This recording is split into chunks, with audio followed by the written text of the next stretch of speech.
Good afternoon, everybody. Welcome to our course, The Content of Their Character. For this inaugural year of the Shah Learning Center, we are taking as our subject matter, looking at different aspects of our personalities and looking at different components to our interpersonal relationships with others. And as a result, each month is going to be dedicated to a different theme and subject matter. And this month's theme is welcoming guests and expressing hospitality to others. We started last week with an introduction to this theme seen through the lens of Abraham. And you will recall that Abraham not only is the first Jew, together with his wife Sarah, but also Abraham is perhaps best known for, out of all of his qualities and all of his attributes and all of the stories that we hear about him, Abraham is best known for his hospitality. And I argued last week, this is by way of a recap, that there is an essential connection between those two. There is an essential connection between the fact that Abraham is the first Jew, he begins our story, and the fact that what he is most known for is his chesed, his acts of loving kindness. There's something essential, there's something intrinsic, there's something fundamental to what it means to be a Jew and what it means to be engaged in acts of hospitality, to be engaged in acts of welcoming others. And it's with that review of last week that I would like to jump into this week, because my focus for this week is going to be very specifically that prior to describing the practical details of how a person fulfills this mitzvah, because having lunch with your friend, believe it or not, inviting a friend to come over and share a coffee with you might not be how the Torah understands fulfilling acts of welcoming guests. And we're going to see and explore exactly what the Torah does mean when it tells us that there is an obligation and a mitzvah to welcome guests.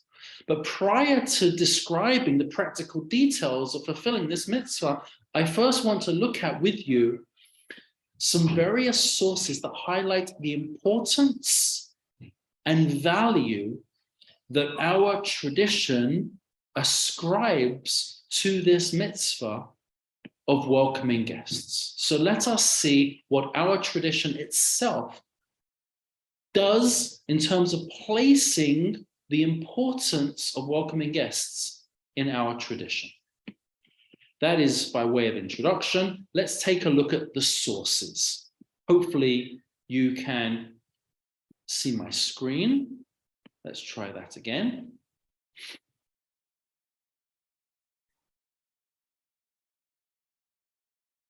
Okay, can you see my screen? Good.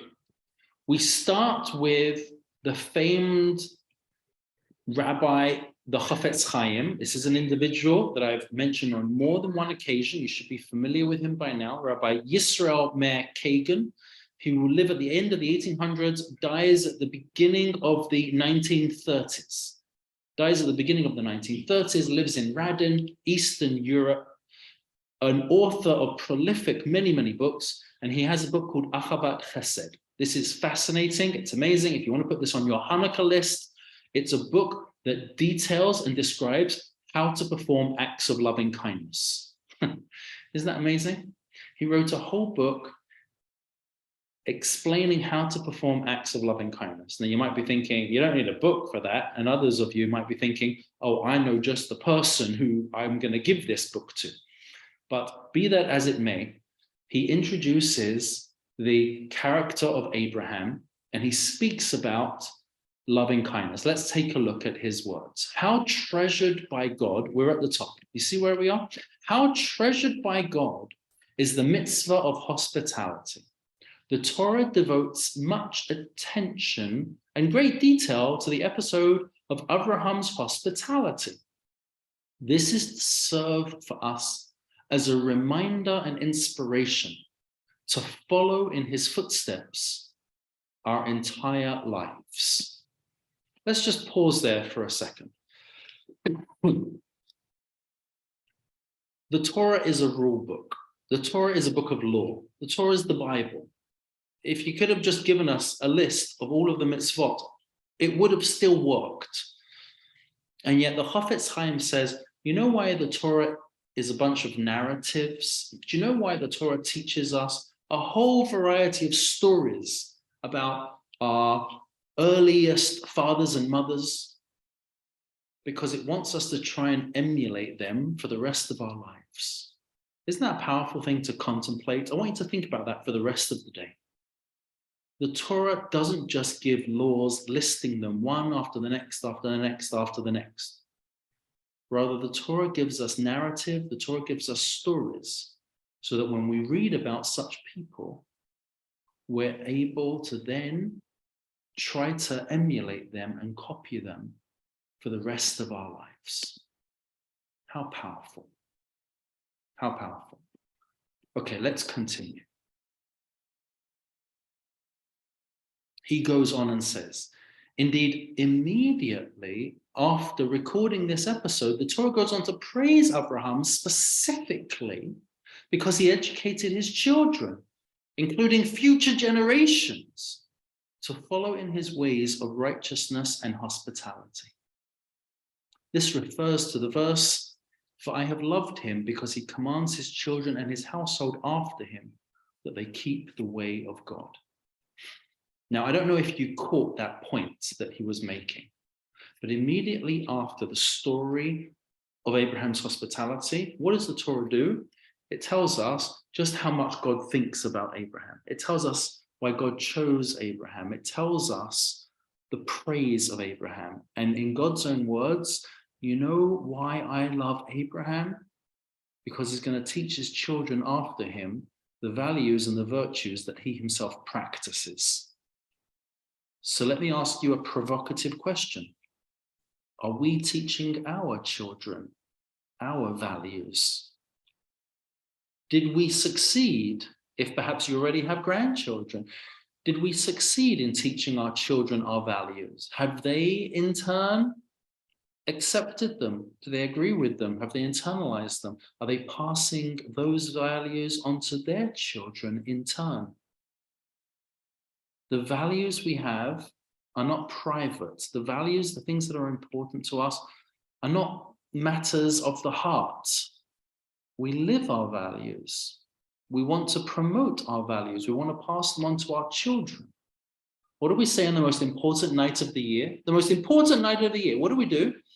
We look at our children, we hold a matzah up, and we say, I was a slave to Pharaoh in Egypt, and God set me free. Think about that for a second. The most important night of the whole year, we look into the eyes of our children with a piece of matzah and we say, I used to be a slave to Pharaoh in Egypt, but God set me free. We pass on who we are to our children. So let me ask you, are your children practicing the value of welcoming guests? Could they be? Are they? Do they? Let's go on. I'm being quite provocative at the beginning of the class here today. Let's keep learning. Let's keep looking. This is another quote from the same book. We see that the Torah devotes much space to depicting every detail of Abraham's hospitality. Do you remember? It says, and he ran and he prepared the goats and the kids and he kneaded the bread. And do you remember? It went into every, it was like a recipe. The Torah devotes much space to depicting every detail of Abraham's hospitality. We are taught that Abraham Avinu kept all the laws of the Torah. Now, you might ask me, hang on a second, the Torah wasn't given yet. The Torah was given in Moses' time. That's hundreds of years afterwards. True, and you're right. But we have a tradition, this is an amazing, fascinating idea, that even though Abraham lived before the giving of the Torah, he somehow or other, don't ask me how he knew, I don't know, but he somehow or other knew that a future Torah would be given, and our sages teach us that he kept the whole Torah. Yet, we're continuing in the text, yet It is specifically with regard to his fulfillment of the mitzvah of hospitality that the Torah goes into such minute detail, and it relates the other mitzvot that he kept in only general terms. This is a stunning idea. This is an absolute stunning idea. If you want to claim, let's assume for a second it's true. If you want to claim Abraham kept the Torah, do we find stories of him putting on tefillin? Do we find stories of him separating meat and milk? Do we find a story of him putting a mezuzah up on his doorpost? Nothing. Nothing. There is not a single story anywhere in the Torah of any mitzvah that Abraham did. What are we told about Abraham? How he was open and welcoming to guests, how he practiced the sense of hospitality to strangers, how he was able to welcome other people into his home. Now, I want to go back for a second to who those people were. Who were those people? If you remember last week's class, who were those people? Let's remind ourselves. Abraham sitting at the entrance of the tent in the heat of the day, third day after his circumcision, and then he sees three people passing by. Who were those people? Angels. Angels, says Terry. Elaine writes angels. Okay, good. What were they disguised as? As wanderers. As wanderers, as people who were passing through. But we're told one other element about their description. Not only were they disguised as men passing through, but the first thing that Abraham does is washes their feet.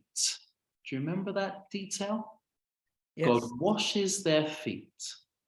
Well, I don't remember. We didn't discuss this last week. Why did Abraham wash their feet? Who remembers? Who knows? Yes.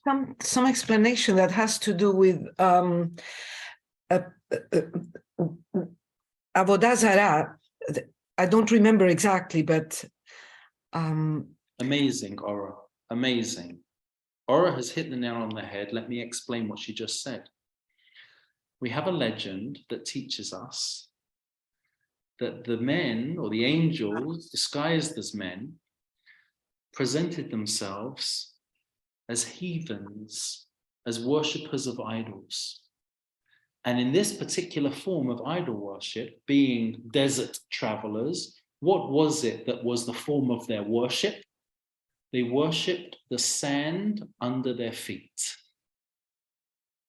I guess they didn't have many other items in the desert with which to connect to, but these desert travelers worshipped the sand under their feet. Abraham, in welcoming them into his tent, first wants to remove their practices of idolatry. And so therefore, what does he do? He washes the sand off from their feet, as if to say, he cleanses them of their idol worship. Amazing. He cleanses Very unusual way of off of their idol worshiping worship. sand. It's like unheard of, doesn't make sense. Worshipping sand.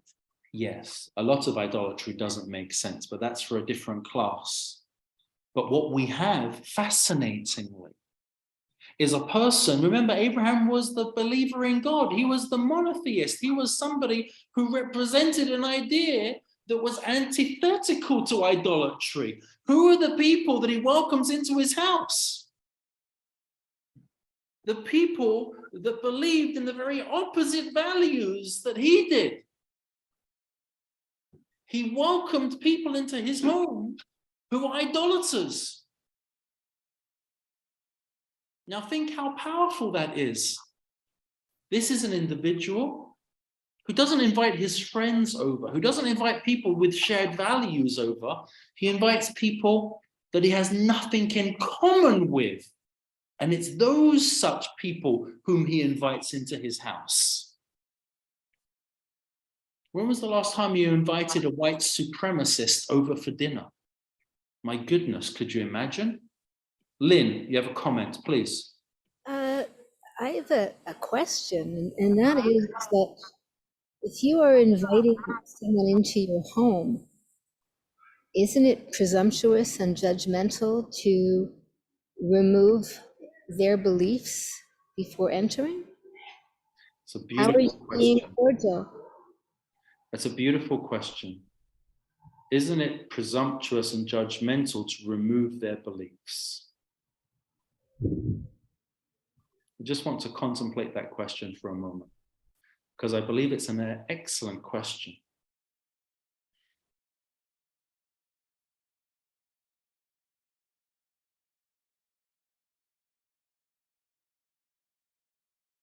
Can I give you a difficult answer? I love difficult answers. Now, I know we're recording this class, so I'm going to try to be delicate and diplomatic, because I know if Rabbi Shire is going to watch the rerun of the video, I have to be on my best behavior. But we're not here for glib answers, we're here for the truth. So I've got to give you something which is real. However, to our modern ears, I think it's difficult to accept and perhaps even impossible to hear. Abraham's faith in a world of idolatry was an extremely combative and challenging faith. Abraham didn't have a faith. Abraham didn't yet have a religion. What did Abraham have? He had the knowledge that idolatry was wrong. If you would ask Abraham, what's your religion? He would say, I don't know. I haven't been given a religion. I just got a circumcision a couple of days ago. I don't know what Judaism is. I don't have tefillin. I don't have kosher food. I don't have a mezuzah. I don't know. But I know what it's not. And I know that idolatry is incorrect and it's wrong. And therefore, I'm going to dedicate my entire life to destroying the idols of this age. And Abraham becomes the first iconoclast. For those who were with me yesterday in my in-person class on the introduction of Abraham, Vivian, you would have heard this idea yesterday. In English, an iconoclast, coming from the Latin, breaker of idols. This is where a double entendre becomes so powerful. Abraham was the original iconoclast. How so? Because what he did was literally break idols.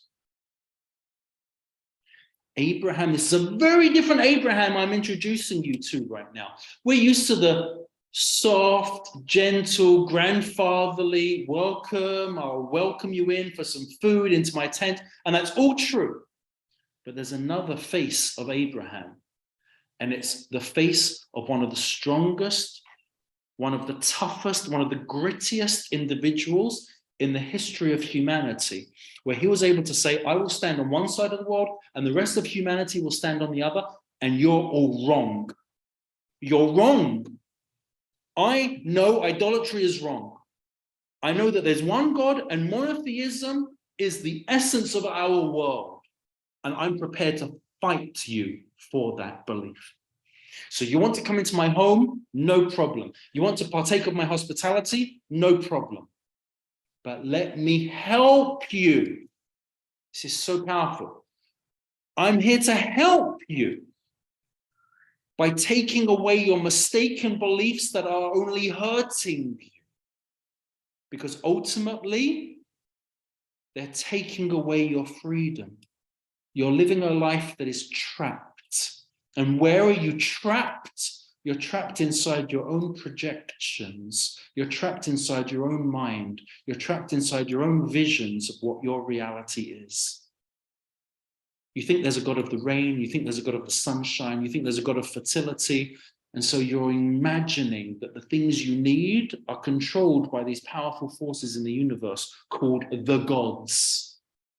And so you'll bow down to them and you'll worship them and you'll be pushed and pulled in a variety of different directions. What you're doing is not living a life of freedom, but ultimately building a prison for yourself that you're now living in. a self-imposed, self-created prison. Idolatry was seen as a form of a lack of freedom. Abraham, in creating monotheism, created freedom. Now, this takes us very far away from our subject matter today, but it's the beginning of an answer, Lynn, of why in our modern times, you believe in you, I'll believe in me, you do you, I'll do me, and as long as we don't cause each other harm,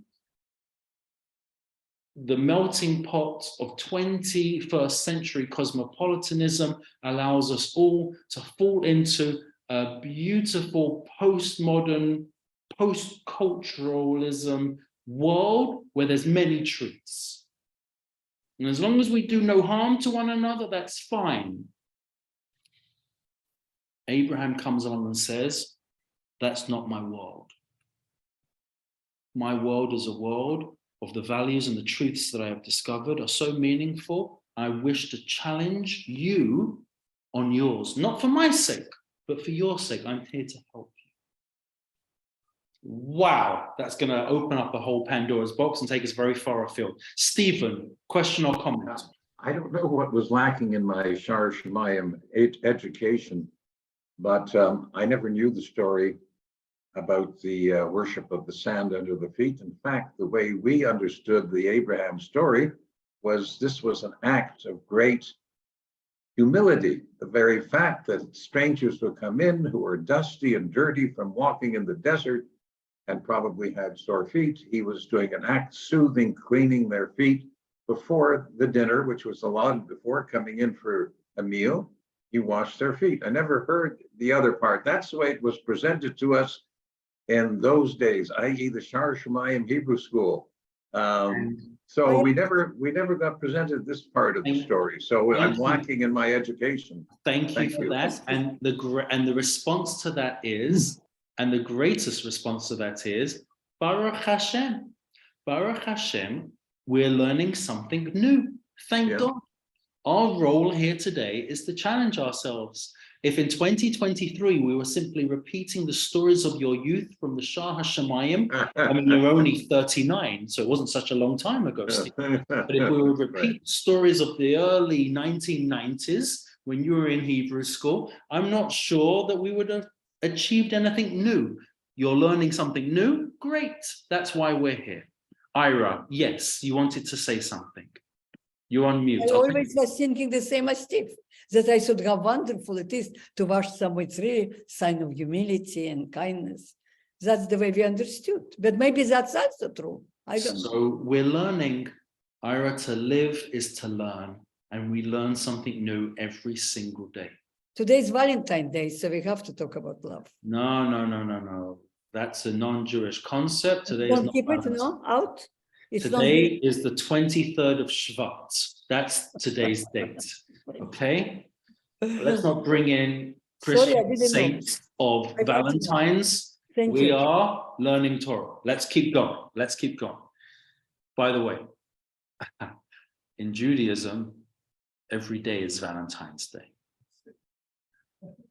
So I'm not allowed. I have very religious children in Lakewood. I cannot tell them Happy Valentine's Day. Every day, look at the people you love and tell them you love them. You don't need to buy flowers one day a year or chocolates one day a year. Every day, you tell the people that you care about you love them. That's the Jewish approach. Thank you. Let's go on. Let's keep learning. We're going to look at the next source. My goodness, this is a fascinating class already today, as we have to do a little more. We have to do a little more. Let's keep going. Okay. The Talmud. We're going to see now 3 different approaches in the Talmud to how great the value is of welcoming guests. And we're going to go in a progression, almost like a staircase, okay? We're going to start at one rung, go on to the next, and then go on to the next. This is fascinating. Take a look at what the Talmud says. This is the Talmud, Tractate Shabbat, page 127a. Rabbi Yochanan said, you see where I am? Amma Rabbi Yochanan. I'll read it in the Hebrew, it's so beautiful. Rabbi Yochanan said, Gedolah Hachnasat orchim kashahashkamat beit hamidrash. Welcoming guests is as great as rising early to attend the study hall. Wow. Now you have to realize when the sages talk about the study hall, they're talking about their primary value, their most important of all values. They are talking about learning Torah. Nothing was more important to the sages than learning Torah. The value of learning Torah was seen as greater than all of the other mitzvot. And yet, Rabbi Yochanan says that welcoming guests is as great as learning Torah. Fascinating. Why? Why is that so?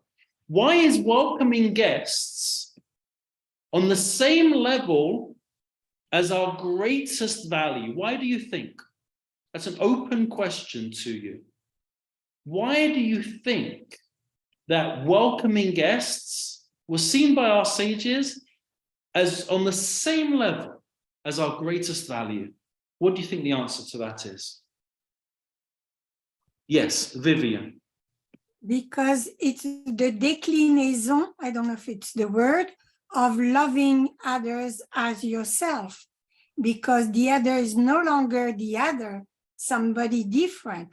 He is what you would want to do for yourself. Okay. So the most welcoming thing you can do to somebody who is not you. Okay, very interesting. Loving your neighbors, you love yourself is the greatest value, and the perfect expression of loving others is welcoming them. Okay, good. Someone else, why would welcoming guests, specifically hospitality, why would that be seen as on par with our greatest value? Yes, Lynn. Well, I would think of it as emulating God's attributes with an open heart. Keep going, expand upon that. What does that mean? Chesed, rachamim. Okay, we know and we've seen earlier that there are values to act in God's ways, to emulate God. Just as God is compassionate, so too we should be compassionate. And one of God's values is certainly to be loving kindness, is to practice acts of loving kindness. Let's take a look. Let's take a look. Excellent, Lynn. Says the Maharal of Prague. The Maharal is a commentator on the Talmud. Okay, lives in Prague, 1600s, very important thinker in our people. Let's take a look at what the Maharal says. When one extends hospitality to guests, you see where I'm reading? Box number 4. When one extends hospitality to guests, he is welcoming human beings who are created in God's image. Who are we? What are humans? We are beings created in God's image. This is in essence a godly activity. Just as one who arises early to attend the house of study in order to study Torah is engaged in a godly pursuit.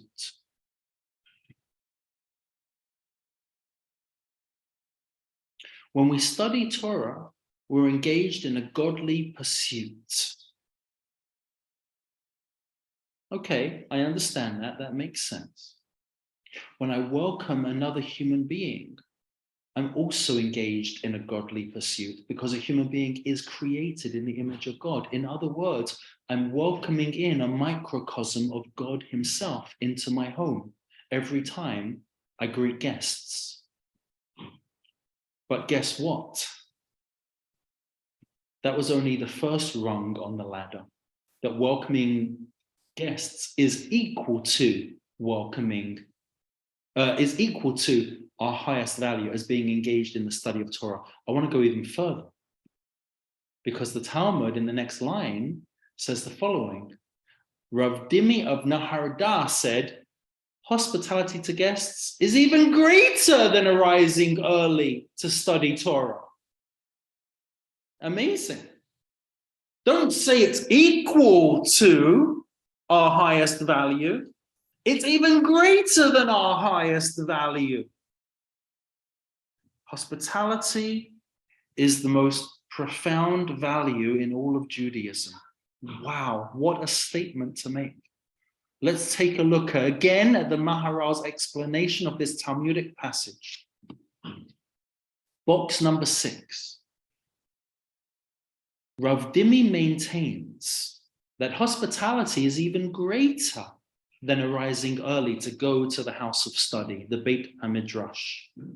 This is because hospitality is extending honor to God. By inviting a person who has been created in God's image and form into one's house and honoring their needs, one is in effect honoring the divine presence. And the teaching of the sages is that honoring the divine presence is even greater than honoring the Torah. What we have here, I'm not going to go into the second part of this phrase. What we have here is the explanation that a human being is the greatest expression and manifestation we have in our world of godliness. The next time you interact with a human being, I don't want you to see that human being. I want you to see them as an echo of God's presence in this world, because that's what we all are. We're created with a soul. We are literally a piece of God himself within us. This is an amazing idea. The next time you want to shout at somebody and you're getting frustrated with somebody, the person you're looking at is an echo of God. And to welcome such a person into your home, to afford and accord honor to such a person, that's even greater than studying Torah. Yes, the Torah is an aspect of God, but a human being is even greater still. Evelyn, you had your hand up, please. When you are studying Torah, there are human beings there who are the godly ones who come to your house. So it says the presence of humans at prayer and at study seems to me as significant as those same people being in your house to receive your hospitality. You're saying it's equal to? Yeah. Is it not equal to? It's a question. It's a question you're asking.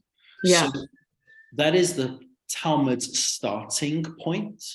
And the first Talmudic scholar that offers his understanding says it's equal to. But fascinatingly, what the second opinion and approach is teaching us is that it's even higher.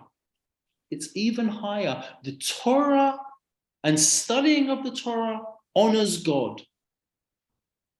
But in some way, and listen, that's a good thing. That's a really good thing. Studying Torah as a way of honoring God, what could be better?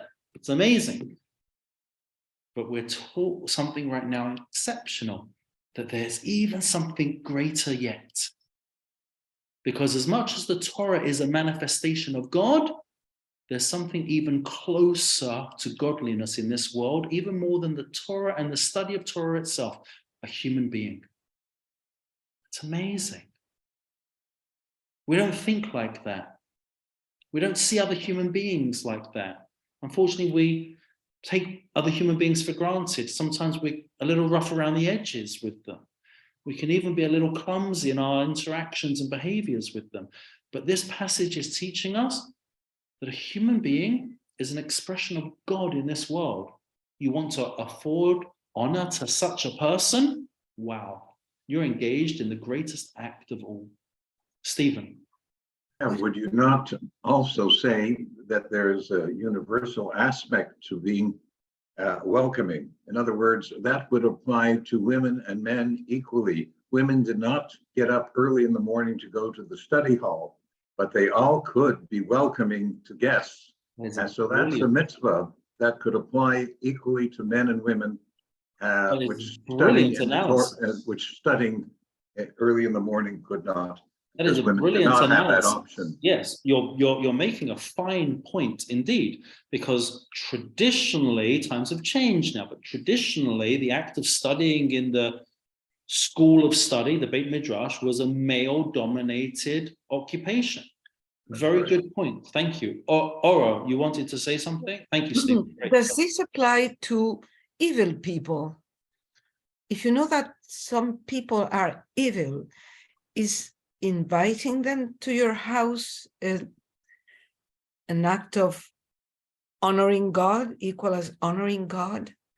Listen, I want to better define our terms here. It's very difficult to have a category called evil people.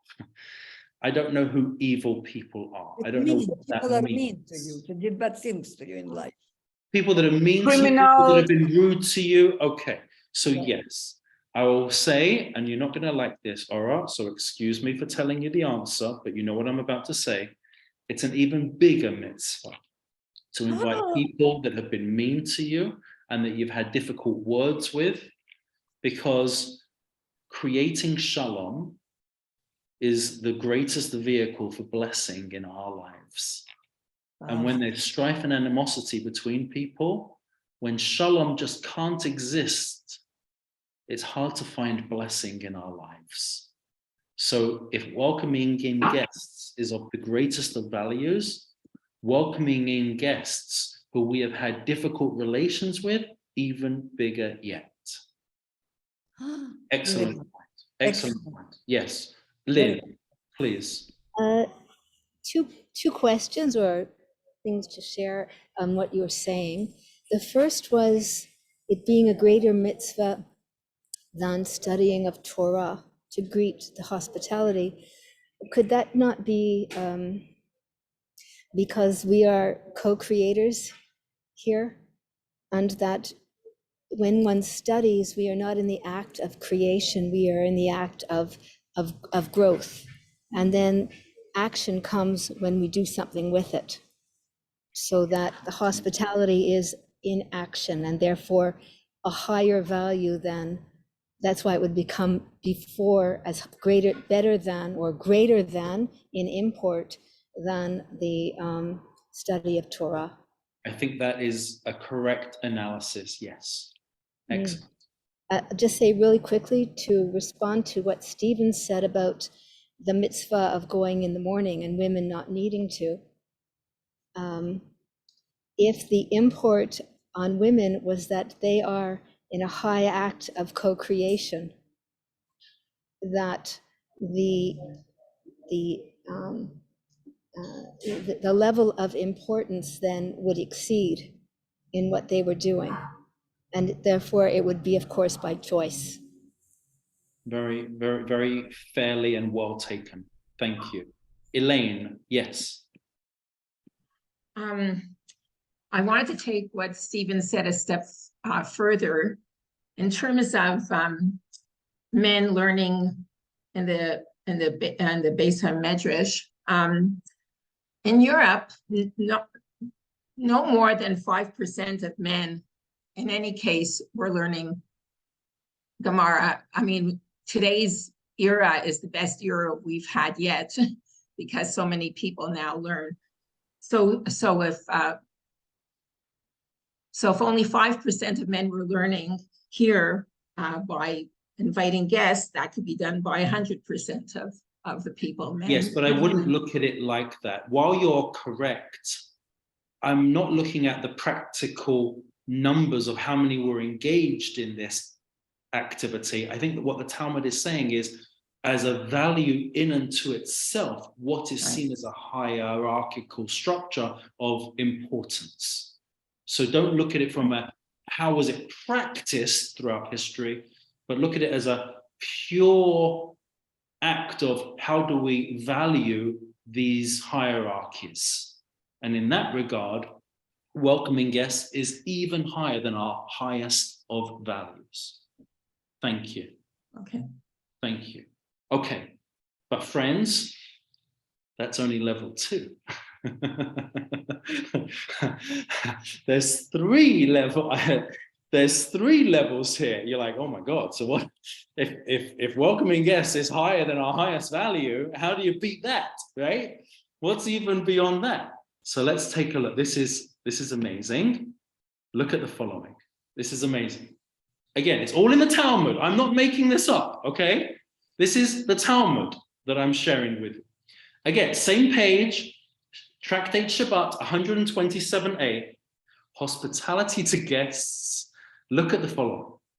Rav Yehuda said in the name of Rav, welcoming guests is greater than greeting the divine presence. I'll say that again because none of you fell off your chairs. So I see that you didn't quite capture the power in that. Welcoming guests is greater than greeting the divine presence. We were speaking about our values, and we said that learning Torah was our highest value in Judaism. Studying in the Beit Midrash was our highest value. And we said welcoming guests is equal to it, step one. Welcoming guests exceeds it, step two. We're now saying something much more radical. Welcoming guests is even greater than a relationship with God.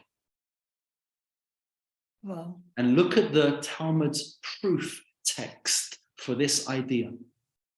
Yeah, what is it? Because Abraham was standing before God and he noticed some guests approaching. He said to God, if I have found favor in your eyes, please don't leave me. Please wait while I go and greet the guests. My friends, what was Abraham doing at the very moment when he ran out to greet the guests who were passing by? He was having a conversation with God. And Abraham says, look, do you mind if I put you on call waiting for a second? I've just got something much more important. Can I call you back in? Who do we say that to? Who do we put on call waiting? Someone that's less important than the new call that's coming in, correct? If I was to say to you, hang on a second, I've got to get back to you. Stu Gutman's calling me. I need to take this. It's fabulously important. You know who's in charge in that level of hierarchy, okay? Abraham's having a conversation with God. And he's like, do you mind, this is a bit awkward, but would it be okay if I just put you on hold for just this? I'll be right, just 5 minutes, okay? 5 minutes, I'll be right back. And then he runs out to greet the guests. Wow, that's a game changer. Never mind what's our highest values, learning Torah, the house of study, welcoming guests. What we're now saying is that there's nothing more important in the world. Even God is not as important. Because Abraham puts him on call waiting. It's hard to understand, hard to accept. It's not hard to understand, Ira. It's shattering and it's challenging and it's radical, but it's very simple. Judaism is, at least according to this opinion in the Talmud, is telling us, you want to know what welcoming guests is? It's more important than anything in the world, even God. Hard. Ira, I want you to think about this for the next 10 years of your life, okay? I've been thinking about, until 120 in good health. I've been thinking about this for 25 years. This is not a small idea. This is a big idea. Think about it for the next 10 years of your life. And while you're thinking about it, keep inviting guests. Susan Because has I her hand. understand that the purpose of our life is to come closer to the God and all the studying. So when Good. Right. I'm So going to suddenly, explain. I'm so happy you asked that question. I'm going to explain. Yeah. In 1 second, we're going to take a comment from Susan, and then I'm going to come back to you, Ira. Yes, Susan. Susan, you're muted. You're muted. I am muted. I unmuted you. It's okay, Susan. It's okay. I Okay. unmuted. And even worldwide on CNN News yesterday, they said that how the Jews were the country that sent the medical team immediately to Turkey and Syria, that the Jews were the ones that went and they did the good things. And I agree with you, with your theories there. It's a very interesting lecture. And I have to leave. Well, we haven't finished yet, Susan. Don't think we're over, because I want to come back to Ira. Why? Right. This is a challenging idea. Why? How can you tell me? And again, this isn't Mark Fishman speaking. This is the town. You're telling me inviting guests into your home is even more important than a relationship with God. And I thought the whole point was to create a relationship with God, says Ira.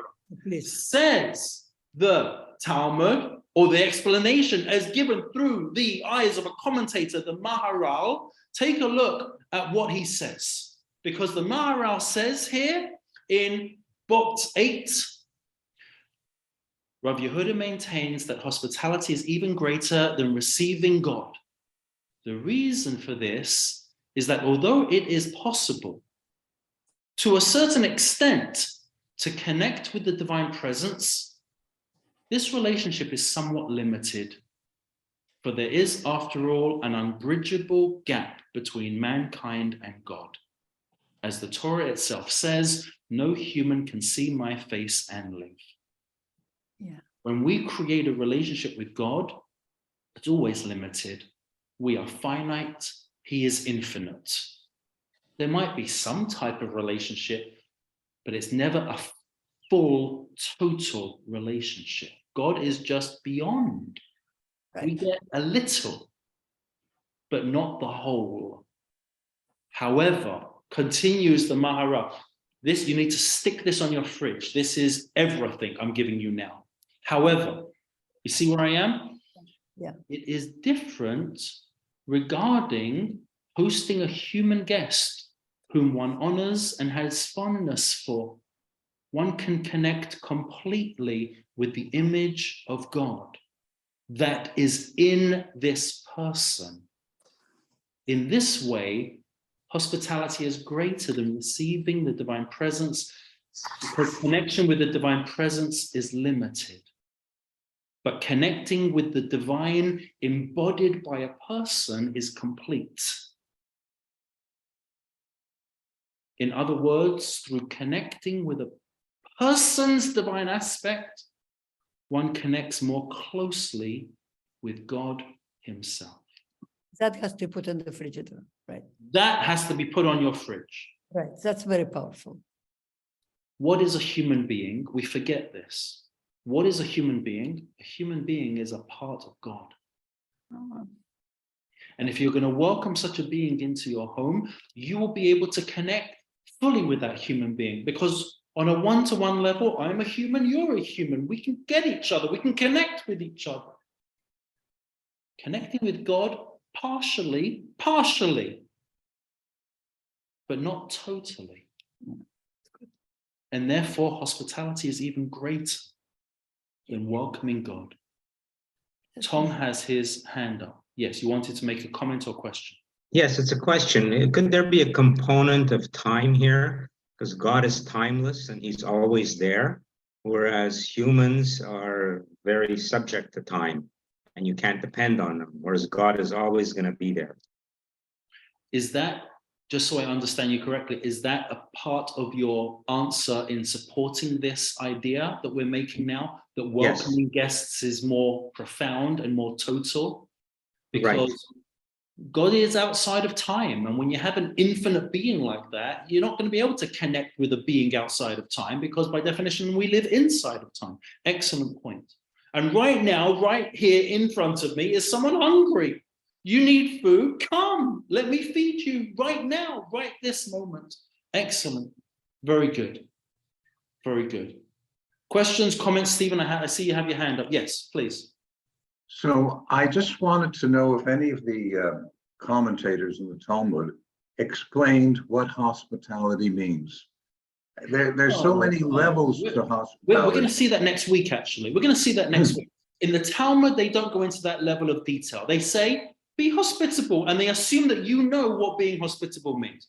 Welcoming someone in, giving them food, letting them relax, a glass of water. We're going to see, however, that there are rules and regulations that Judaism created for what it actually means to do it properly. That's next week.